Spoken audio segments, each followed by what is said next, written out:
நீண்ட நேரமாக கார் ஓடியதால் எல்லாருக்கும் பசி அதிகமாகியது. அப்பா, பசிக்குது என்று தங்கை சொல்ல, அப்பா சாலையோரத்தில் ஒரு சிறிய கடையை பார்த்து காரை நிறுத்தினார். அந்த கடையில் இட்லி, வடை, சாம்பார் வாசனை காற்றில் பரவியது. அம்மா சிரித்துக்கொண்டே, டூர் போனா சாலையோரச் சாப்பாடுதான் ஸ்பெஷல் என்றார்.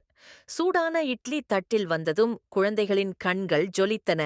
வடையை சாம்பாரில் தொட்டுச் சாப்பிட்டபோது, அண்ணன், ஹோட்டலுக்குப் போனாலும் இதுக்கு ஈடே இல்ல என்று சொன்னான். அப்பா டீ குடித்தபடி, இந்த சின்ன கடை சாப்பாடுதான் பயணத்தை நினைவாக மாற்றுது என்றார். சாப்பிட்டு முடித்ததும் எல்லாரும் சாலையை பார்த்துக்கொண்டு சிறிது நேரம் அமைதியாக உட்கார்ந்தார்கள். அந்த சின்னச் சாலையோரச் சாப்பாடு குடும்பத்துக்குள் இன்னும் அதிகமான சந்தோஷத்தையும் பாசத்தையும் கொண்டு வந்தது. கார் மீண்டும் கிளம்பிய போது அந்த இட்லி வடை சுவை மட்டுமல்ல, அந்த நிமிட நினைவும் அவர்களுடன் பயணம் செய்தது.